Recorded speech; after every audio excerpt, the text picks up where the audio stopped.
আমাদের অধিবাস, কাল আমাদের মৎস্য।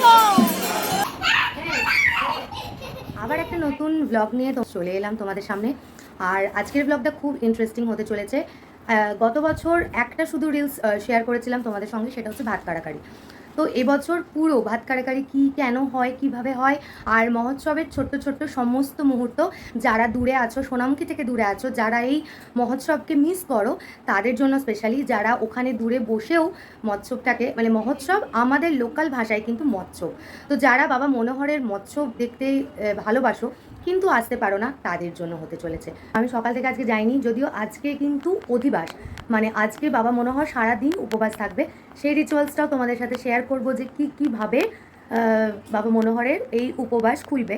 তো এখন যাচ্ছি, একটু যাব মনোহরতলা ঠাকুরকে প্রণাম করে আসবো, আর একটু খইচুট ছড়িয়ে আসবো। তো ভাবলাম তোমাদেরকেও নিয়ে যাই, চলো তোমরাও দেখো আমার সাথে সাথে, চলো সঙ্গে থাকো সঙ্গে থাকো। 3 দিন দারুণ আনন্দ করব, আমার সঙ্গে সঙ্গে কিন্তু তোমরাও আনন্দ করবে। তো চলতে থাকো আমার বাড়ির একদম সামনে থেকে কিন্তু মেলা শুরু হয়ে যায়। স্বামীর মন্দিরটা নিশ্চয়ই তোমরা চিনতে পারছো, আর এই স্বামীর মন্দিরের পেছন থেকে বরাবর পুরো একদম মনোহরতলা চত্বর কিন্তু মেলা বসে। তোমাদেরকে গোটাটাই ঘুরিয়ে দেখাবো, দেখতে থাকো আমার সাথে।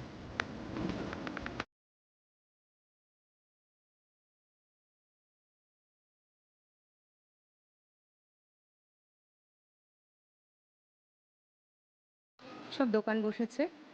কদিন এসো তোমরা? আজকে এলে? ও, কোথা থেকে? শুশুনিয়া? শুশুনিয়া থেকে কাকু এসছে, শুশুনিয়া থেকে।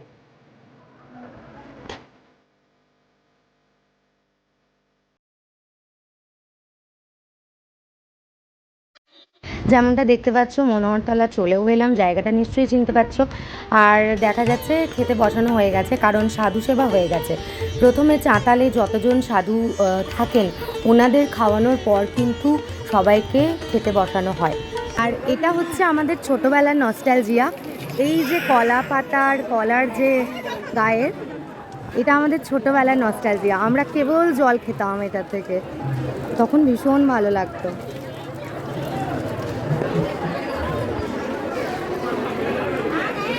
আমি একটু খইচুর নেব, খইচুর ছড়ানো হবে, চলো খইচুর নিই।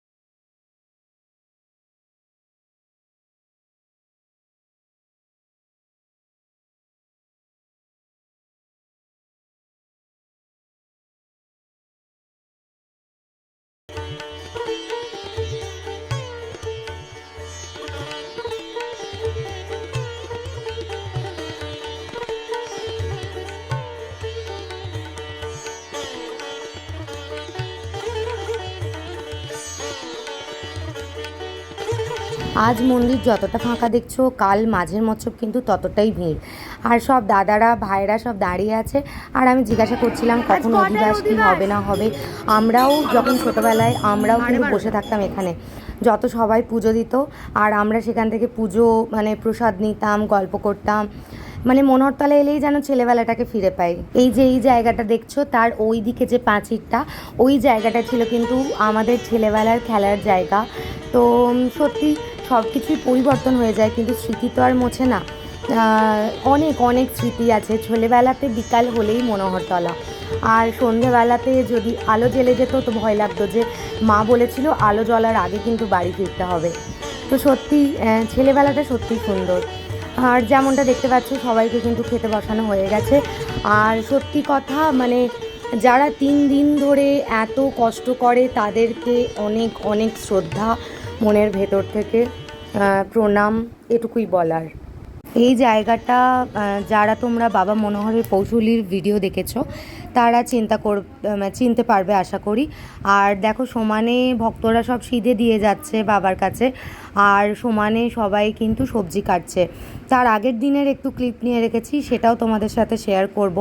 এই যে 3 দিন যাবৎ যে বাবার সমস্ত কাজ, এটা কিন্তু আমাদের সোনামুখীর যত তন্তুবাই রা আছেন ওনারা কিন্তু এটা সমস্তটা দেখাশোনা বলো, সমস্তটাই পরিচালনা, সমস্তটাই ওনারা করেন। এই যে দেখো আগের দিন রাত্রেবেলার থেকে সবজি কাটা শুরু হয়ে গেছিলো, আর এটা হচ্ছে গতকাল অর্থাৎ প্রথম মৎসবের দিন রান্না হয়ে গেছে, সবাই তো খেতেও বসে পড়েছে। তোমাদের সাথে শেয়ার করছি, যতটা পেরেছি শেয়ার করার চেষ্টা করেছি, যাতে যারা দূরে আছো তাদের মনেই না হয় যে তারা দূরে আছো। আর এই যে দেখো ওদের চাতালে ওনাদের কিন্তু সেবা হয়ে গেছে, আর তারপরে কিন্তু গৃহীদেরকে বসানো হয় যেমনভাবে পৌষল্যিতে বসানো হয়। আর এই যে কেউ এসেছিলেন বোলপুর থেকে, কেউ এসেছিলেন বড়জোড়া, আবার কেউ এসেছিলেন বোঁদলহাটি থেকে। তো ওনাদের সাথে কথা বলেও খুব ভালো লাগলো। ওনাদের কিন্তু সমস্ত রকম সুবিধার দেখাশোনা করা হয়, চেষ্টা করা হয় যতটুকু পারা যায়। আর এটা শুধুমাত্র আমাদের মনোহর বাবার আখড়াতেই নয়, সোনামুখীতে আরও অনেক আখড়া হয়, বড় আখড়া, ছোট আখড়া, আরও অনেক অনেক নাম। সেখানেও কিন্তু 3 দিন যাবৎ এরকম সাধু সেবা হয়, খাওয়া দাওয়া করানো হয়। তো দেখতেই পেলে সাধু সেবা চলছে, আর প্রচণ্ড ভিড়ের দিকে পেরোনো যাচ্ছে না, তাই এখন বাড়ি যাচ্ছি। এই মন্দিরটায় কিন্তু সারা রাত ধরে বাউল হয়, সেগুলো তোমাদের সাথে শেয়ার করব। আর এই দাদা, এটা হচ্ছে আমার জেঠুর ছেলে। তো এই যত যা বাউল হয় সব কিন্তু দাদা অ্যারেঞ্জ করে, আজ থেকে নয়, বহু আমাদের ছোটোবেলার থেকে দেখা। তো চলো, আর এই যে দেখো সাধু সেবাতে মামুনিও কিন্তু বসে পড়েছে, আর আমিও একটু প্রসাদ গ্রহণ, এই পরমান্ন কে মিস করতে চায়। তো যেমনটা দেখলে এটা ঈশ্বরের টানানো না হলে হয় না। আমি ভেবেছিলাম ভিডিও করব, করে চলে যাব, মাকে তো বলেও এলাম যে চলো একসাথে বসে খাবো, তুমি রেডি রাখো আমি আসছি। তারপর ঈশ্বরেরই টানানো, আর এই স্বাদ ঈশ্বরের কৃপা ছাড়া হয় না। খেতে বসে পড়েছিলাম, এবার বাড়ি চলে এলাম, 2টো বাজছে, কাল তো আরও দেরি হবে। ঠিক আছে, তো সন্ধেবেলা আরও অনেক রিচুয়ালস আছে, সেগুলো শেয়ার করব। চলো, আর এখনকার মতো আসি। যেমনটা বললাম, প্রথমেই শুনলে অধিবাস। আজকে প্রথম মৎসবের দিন কিন্তু বাবা মনোহর সারাদিন উপবাস থাকে, আর সেই উপবাস ভাঙে মাঝরাত্রে। সেটা কিভাবে, সেটাও কিন্তু তোমাদের সাথে আস্তে আস্তে ভিডিওর সাথে সাথে শেয়ার করতে থাকবো। সঙ্গে থেকো, আশা করছি নিশ্চয়ই ভালো লাগবে। কে আমি, কে এটা কে রে? সোনু মিমি, আমার ছোট্ট বাবা। চলো, তুমি রেডি হয়ে গেছো? কি করবে রেডি হয়ে? ও পুজো দিতে যাবে?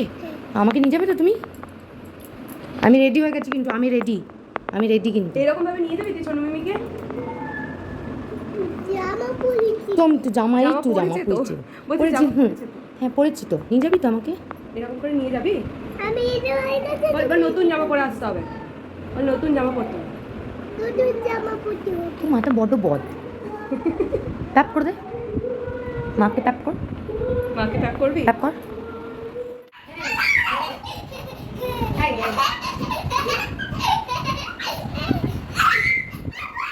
আবার কি? আবার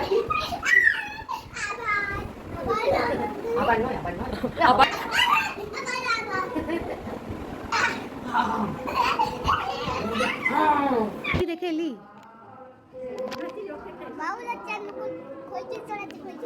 মুকুল কইচু ছড়াচ্ছে, তুমি ছড়ালে? তুমি কইচু ছড়িয়েছো বাবা? তো আমরা চলে এসেছি এই বোনের বাড়ি, তোমরা চেনো, এর আগেও ভিডিওতে দেখিয়েছি। আর এই বছরেই একটা দিন আমাদের 6 বিগ্রহ এক আসনে বসেন এবং তারা প্রসাদ গ্রহণ করেন, পুজো হয়। সেই প্রসাদ, সেই মহাপ্রসাদ বাবা মনোহরের কাছে যায়, এবং তারপরে সন্ধ্যের থেকে যে সমস্ত মাটির হাঁড়িতে বাবা মনোহরের ভোগ রান্না হচ্ছে, গত বছরে কিন্তু 1 হাঁড়ি ভোগ মাটির তলে থাকে, সেটা বাবার মাহাত্ম্য ছাড়া কিচ্ছু না, সেটাও ওটার সাথে মেশানো হয়, এবং এই যে এনাদের প্রসাদ সেটাও মেশানো হয়। তারপর কিন্তু মনোহর বাবার অধিবাস ভাঙে। প্রথম মৎসবের দিন কিন্তু শ্যাম গোপীনাথের দোল, তাই আমরাও কিন্তু ওনাদের রঙের রঙিন হয়ে উঠব। আর ঠাকুমা ছোটোর থেকেই ভীষণ রাগ করে, যেদিন দোলের দিন যদি আবির খেলি, ঠাকুমা সমানে বলবে আমাদের দোল আজ নয়, আমাদের দোল কিন্তু রামনবমীতে। তাই আমরা ভীষণ আনন্দ করেছি, দোল খেলেছি। যদিও গতবার অনেকেই ছিল, ঝিলিক ছিল, আরও সবাই ছিল, কিন্তু এবার যে কজন আছি তাতেই কিন্তু ভীষণ আনন্দ হয়েছে। আর এই যে ঠাকুর চলে যাচ্ছেন, আবার 1 বছরের প্রতীক্ষা এই দৃশ্য দেখার জন্য। আর ঠাকুর বেরোতে একটু দেরি আছে, তাই ছানাটা সন্ধ্যের থেকেই বলছিল একবার যাব মেলা, তাই আমরা একবার মেলা চলে এলাম। কিছুই না, মেলাতে ঘুরিয়েও নি, ওর শুধু আকর্ষণ নাগরদোল্লা, তাই ওকে একটু নাগরদোলায় চড়িয়ে দিলাম। আর বিভৎস গরম ছিল, তাই কোথাও যাইনি, ভিড়ে ঢুকিও নি, শুধুমাত্র ওকে নাগরদোলায় দোলালাম আর ব্যাস। তারপরে বাড়ি এলাম, দোল আবির নিলাম আর চলে গেলাম ঠাকুর মন্দির। হোলি নিয়ে একদম রেডি, যাচ্ছি খেলতে। বাকি সবাই বেরিয়ে গেছে, আমি শুধু এই আবিরগুলো নিতে এসেছিলাম। ঠিক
আর দোল শুরু হয়ে গেছে, খেলবো না করে খুব বাজেভাবেই দোল খেলি। আমার রঙের উৎসব ভীষণ ভালো লাগে।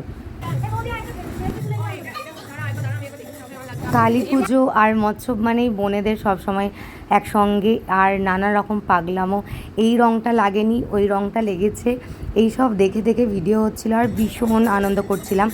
আর তানিয়া যেহেতু রং মাখবে না, তাই গণেশকে বলছিলাম যে তোর বউ মাখেনি তো তুই মাখ, তোকে মাখতেই হবে। সবাই আনন্দ করছিলাম, আর যারা দূরে আছে তারা দেখে আনন্দ পাক, তাদেরকে তো অবশ্যই মিস করছি। আসছে বছর সবাই আসিস, একসঙ্গে আনন্দ করব।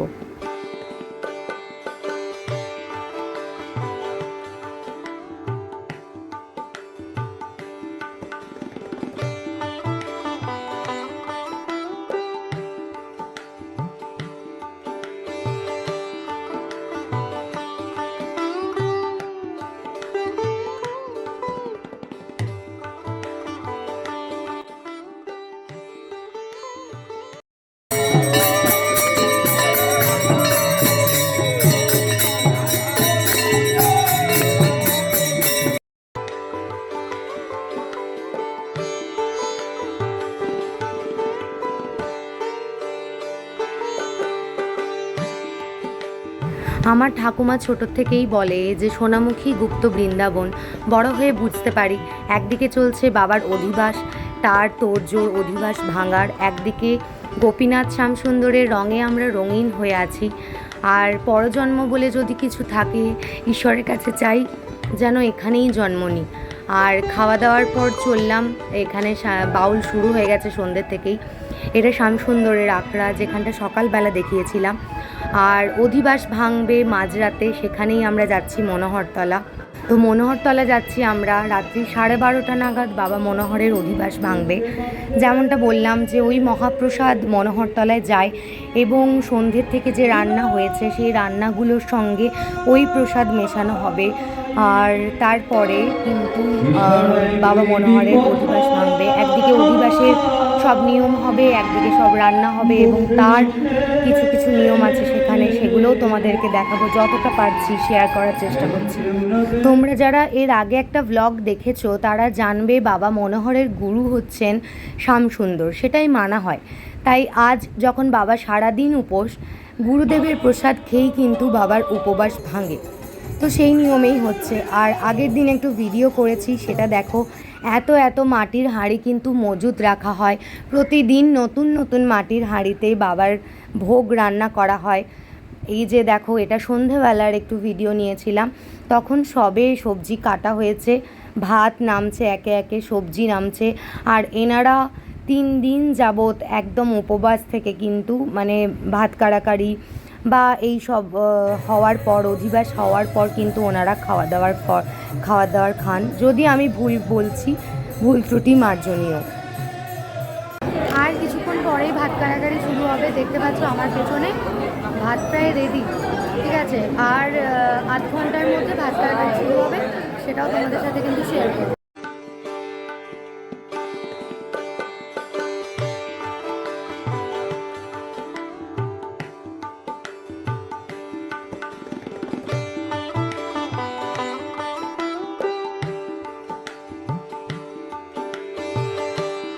ভোগ নেমে গেছে এবং সেটা সাজানো এবং সেখানে যা যা পুজো বিধি আছে সেগুলো সব নিয়মকানুন পালন হচ্ছে। আর একদিকে হচ্ছে অধিবাসের নিয়মকানুন। জানি অন্যান্য দিনের থেকে আজকের ব্লগটা একটু অন্যরকম, একটু বেশি বড়, কিন্তু ধৈর্য ধরে দেখো, আশা করছি ভালো লাগতে বাধ্য।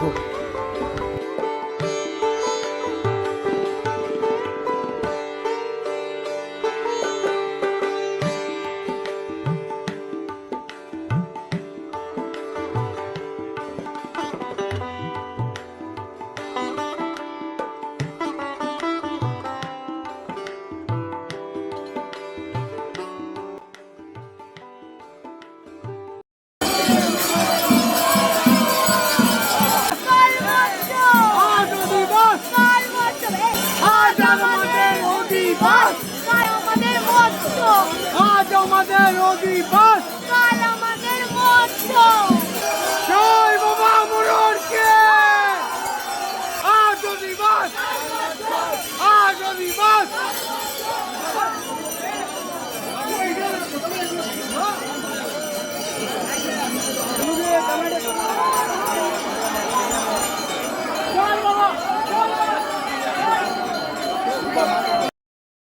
যেমনটা দেখছো, অধিবাস ভেঙে গেছে আর মানুষ পাগলের মতো এই প্রসাদের একটা কণা পাওয়ার জন্য অস্থির। মানুষেরা কত দূর দূরান্ত থেকে গরমকে, ভিড়কে উপেক্ষা করে এই 3 দিন আসে বাবার এই মহাপ্রসাদের একটা কণা পাওয়ার জন্য।